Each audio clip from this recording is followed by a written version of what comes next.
Welcome back, friends, to my YouTube channel English with Ajaz. और जो आज का सेशन है it's gonna be very important for the students. ये personally मैं स्टूडेंट्स के लिए बना रहा हूँ जो बोर्ड एग्जाम की तैयारी कर रहे हैं. Not for only the students who are preparing for board exam. ये उन्हीं के लिए नहीं है जो बोर्ड एग्जाम की तैयारी कर रहे हैं. It is personally for all the students who prepares for the exams या कॉम्पिटिशन एग्जाम. ये हर उस स्टूडेंट्स के लिए जो कॉम्पिटिशन एग्जाम की तैयारी करते हैं या बोर्ड एग्जाम की तैयारी करते हैं. अब इसमें मैं आपको बताने वाला हूं कि कितनी चीजें हमें करनी होती है और कितनी चीजें नहीं करनी होती है. अगर गाइज आप भी बनना चाहते हैं टॉपर और to get a good marks तो आप इस वीडियो को लास्ट तक देखें, क्योंकि अगर आप इसको स्किप करते हैं तो कुछ पॉइंट्स मैं इसमें डिस्कस करूंगा. पॉइंट टू पॉइंट में इसमें डिस्कस करूंगा चीजें. अगर आप स्किप करते हैं तो शायद एक पॉइंट आपसे छूट जाए, तो इसीलिए आपने इसको लास्ट तक देखना है. And I am damn sure that you will get information which is gonna be helpful for all the students. और ये सभी स्टूडेंट्स के लिए हेल्पफुल होने वाली है. और अगर आप मेरे इस यूट्यूब चैनल पर नए हैं तो इसको आप सब्सक्राइब भी करें, शेयर भी करें और कमेंट करके बताएं कि ये सेशन आपके लिए कैसा है. तो एग्जाम आप जानते हैं guys, round the corner exam आने वाले हैं. I am personally talking about the board exam. मैं बोर्ड एग्जाम की बात कर रहा हूं यहां पर. तो हमने क्या करना है और क्या नहीं करना है बोर्ड एग्जाम के टाइम पर, उसी को लेकर डिस्कस करेंगे. मैं कुछ 9 पॉइंट्स है जो आप लोगों ने नहीं करने हैं. 9 ऐसे पॉइंट्स है जो आपको एग्जाम के टाइम पर नहीं करने. मींस ड्यूरिंग द एग्जाम आपको उन चीजों से बचना है जो मैं यहां पर बता रहा हूं to get the good marks and to perform well. और अच्छा परफॉर्म करने के लिए तो इसका एक आप देखिए 9 bad study habits that ruin your exam performance या can ruin your exam performance. कुछ 9 आदत हमारी ऐसी है, हैबिट्स ऐसी है जो कहीं ना कहीं हमारे एग्जाम को इंपैक्ट करती है. तो ऐसी आदत से आप लोगों ने बचना है to perform well in the exam. शुरू करते हैं पॉइंट टू पॉइंट. देखिए सबसे पहला जो पॉइंट है आपका इसमें गाइस वो है last minute cramming. Last minute cramming समझ लेते हैं गाइस, और it is very common these days. ये स्टूडेंट आजकल इसको बहुत ज्यादा करते हैं. इसका मतलब होता है कि आप एग्जाम से पहले ही पढ़ते हैं. लाइक कल आपका एग्जाम है और आज रात आप पढ़ना शुरू करते हैं. इसको बोलते हैं लास्ट मिनट क्रैमिंग. और इसमें भी आप पढ़ते नहीं है उसको, जस्ट यू क्रैम, आप उसको रट्टा मारते हैं. और जब हम इस तरह से तैयारी करते हैं, मींस लास्ट मिनट क्रैमिंग करते हैं, कल एग्जाम है, आज रात आपने पढ़ना शुरू किया, पूरी रात आप रट्टे मारते हैं और सुबह जाकर आप एग्जाम में बैठते हैं तो उसमें से हाफ ऑफ द थिंग्स हम लोग भूल जाते हैं. तो लास्ट मिनट क्रैमिंग से आप लोगों ने बचना है. अगर लास्ट मिनट क्रैमिंग नहीं करना है तो करना क्या है गाइस? आपने करना क्या है कि अपना सब्जेक्ट को, जो भी आपका सब्जेक्ट है उसको आपने डीपली पढ़ना है, अंडरस्टैंड करके पढ़ना है. अगर आप इस तरह से उसको पढ़ते हैं, समझ के पढ़ते हैं और उसको रेगुलरली पढ़ते हैं तो आई एम डैम श्योर कि आप एग्जाम में बहुत अच्छा परफॉर्म करेंगे. ये मेरी आप लोगों से गारंटी है. नेक्स्ट पॉइंट है जिसको आपने अवॉइड करना है, that is skipping revision. Skipping revision हम नॉर्मली करते क्या कि आज हमने पढ़ लिया फिर हम उसको रिवाइज नहीं करते. इससे क्या होता है कि जो भी हम चीजें पढ़ते हैं उसको फॉरगेट कर देते हैं, बहुत जल्दी भूल जाते हैं. तो कोई भी चीज या कोई भी सब्जेक्ट आप पढ़ रहे होते हैं उसको रिवाइज भी करना जरूरी होता है to understand that subject deeply.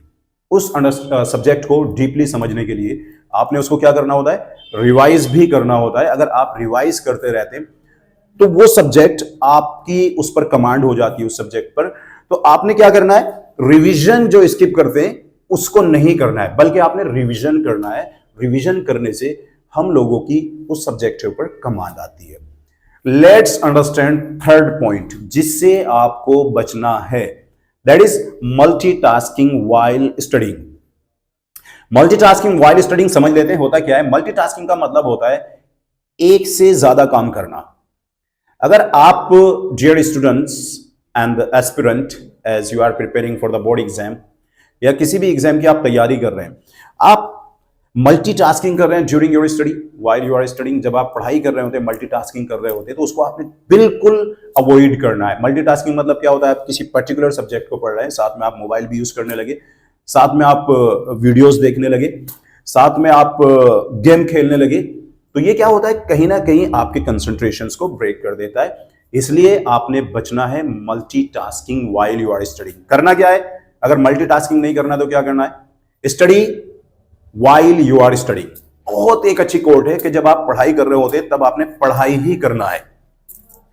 Means कोई भी सब्जेक्ट आप पढ़ रहे होते तो मल्टीटास्किंग को बिल्कुल अपना मोबाइल को स्विच ऑफ करके रख दीजिए, टीवी है तो उसको बंद करके रख दीजिए, और कोई भी ऐसी चीज है जो डिस्ट्रैक्शन पैदा करे वहां पर, उन सब चीजों को हटा दें और just focus on I study. Next point है आपका गाइस, स्टडिंग विदाउट ब्रेक। अब इसमें एक और चीज होती है कि हम कुछ स्टूडेंट्स ऐसे होते हैं जो बस पढ़ते रहते हैं पढ़ते रहते हैं पढ़ते रहते हैं and they do not take the break, वो ब्रेक नहीं लेते। तो कहीं ना कहीं आपको इस चीज को भी बचना है, इस चीज को भी अवॉइड करना है। मींस जब आप पढ़ रहे हो तो 1 घंटे के बाद आप कम से कम 10-15 मिनट का ब्रेक लीजिए, अपने आप को रिफ्रेश कीजिए, उसके बाद फिर से पढ़ना शुरू कीजिए। आप बीच में चाय ले सकते हैं, आप बीच में कुछ जूस ले सकते हैं जिससे आपको फ्रेशनेस फील हो, और स्टडी अगेन, फिर दोबारा पढ़ें आप। उससे क्या होगा, आपको समझ में भी आएगा और चीजें याद भी रहेंगी। नेक्स्ट पॉइंट है जो आपने एक और बिल्कुल स्किप करना है, वो है आपका ignoring weak subject. Ignoring weak subject समझ लीजिए गाइस, होता क्या है।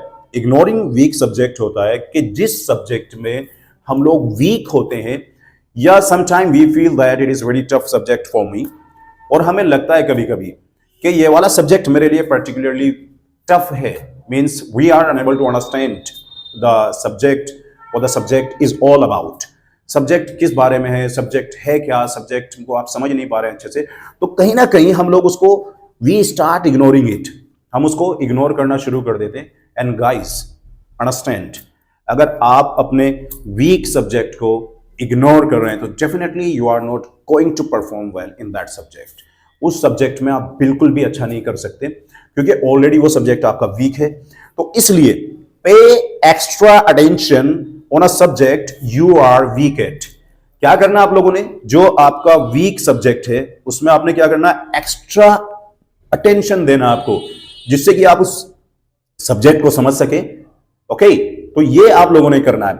आगे चलते हैं, आपका पुअर स्लीप शेड्यूल। जो आपका 6th पॉइंट है वो है पुअर स्लीप शेड्यूल। एग्जैक्टली होता क्या है, हमारा जो स्केड्यूल होता है, हम लोग लेट नाइट तक जागते हैं और फिर देर तक सोते हैं, या समटाइम हमें जल्दी भी उठना पड़ता है। अब अगर आप लोगों की नींद 6 से 8 घंटे नहीं होती है, personally I am talking about the student, तो उसमें कहीं ना कहीं आप लोग एक्टिव नहीं रहते हैं। तो जो आपकी स्लीप है उसका आपने पर्सनली फोकस करना है कि हम लोगों ने 6 से 8 घंटे पूरी नींद लेनी है।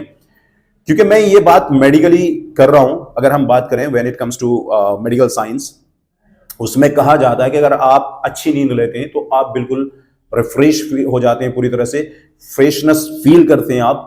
तो इस चीज का आपने पर्सनली ध्यान रखना है स्टूडेंट्स। ड्यूरिंग द एग्जाम कहीं ना कहीं नींद भी ठीक लेना होता है, तब आप अच्छे से पढ़ सकते हैं और चीजों को समझ सकते हैं। नेक्स्ट पॉइंट है आपका studying in a very noisy environment.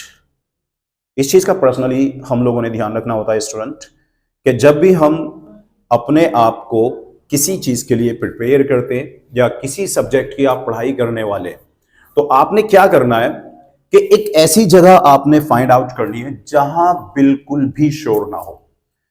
वहां पर बिल्कुल होना चाहिए कामनेस, मीन शांत वातावरण होना चाहिए। क्योंकि अगर आप नॉइजी उसमें एनवायरनमेंट में बैठेंगे तो you will not understand half of the thing because of the distractions of the noise.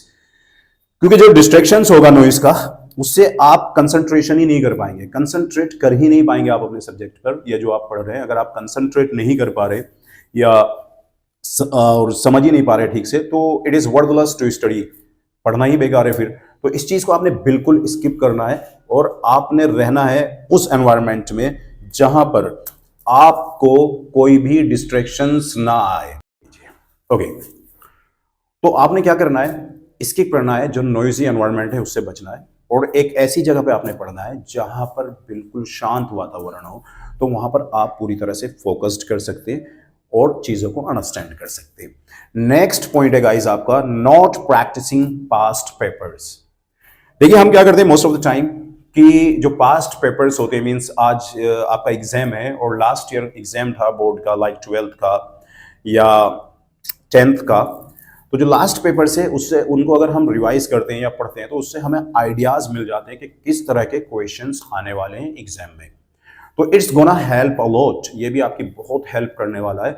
जब भी आप प्रिपरेशन करें तो पास्ट जो आपके पेपर है, पास्ट जो एग्जाम पेपर्स रहे हैं उनको रिवाइज करें and get the ideas from that papers कि किस तरह के क्वेश्चंस आए हैं, किस तरह के क्वेश्चंस हो सकते हैं, फिर उसी के बेस पे आप प्रिपरेशन भी कर सकते हैं। मैं ये नहीं कह रहा हूं कि पास्ट पेपर को ही आपने पूरी तरह से क्रेम करना है, not, you just need to revise that because of getting the ideas. Last one है गाइज आपका, it is really very important, it plays crucial role, जिससे आपने डेफिनेटली बचना है। ये आपका रिलाइंग ऑन रोट लर्निंग। देखिए आपने क्या करना है, हम लोग नॉर्मली क्या करते हैं, रट्टा मार के पढ़ते हैं। रोट का मतलब होता है रट्टा मारना। तो आपने इस वाली हैबिट को तो बिल्कुल ही किल कर देना है, बिल्कुल छोड़ देना है इस हैबिट को। अगर कहीं ना कहीं आप भी रट्टा मार के पढ़ते हैं तो इस हैबिट को आप छोड़ दीजिए आज ही। आपने पढ़ना कैसे, अगर रोट लर्निंग नहीं करनी है तो पढ़ना कैसे, ये मेन चीज है यहाँ पर। तो गाइज आपने पढ़ना कैसे, एक चैप्टर को पढ़ें, आप उसको अंडरस्टैंड करें ठीक से, फिर उसको अगेन पढ़ें और उसको अंडरस्टैंड करें। Means learning by road is not gonna help, but अगर आप अंडरस्टैंड करके पढ़ते हैं, चीजों को समझ के पढ़ते हैं, तो guys it's really gonna help a lot. ये आपकी बहुत हेल्प करने वाला है। तो इन 9 पॉइंट्स को आपने अवॉइड करना है। मीन्स जो आपको ये पॉइंट्स मैंने बताए हैं इनको आपने अवॉइड करना है, और जो मैंने इनका अपोजिट बताया है उसको फॉलो करना है। और गाइस लास्ट में मैं कहना चाहूंगा, best of luck all the students who are preparing for the board exam. जो बोर्ड एग्जाम के लिए तैयारी कर रहे हैं उनके लिए मेरी तरफ से हार्दिक शुभकामनाएं, और go for it, exactly, do your hard work and give your best when you are in an exam. Be confident, definitely you are going to achieve your desired score. So guys, in the last कहना चाहूंगा कि इसी तरह से आप हमारी YouTube channel पर बने रहें नई नई बातें सीखने के लिए या न्यू इंफॉर्मेशन के लिए। English with Ejaz, keep learning and keep growing.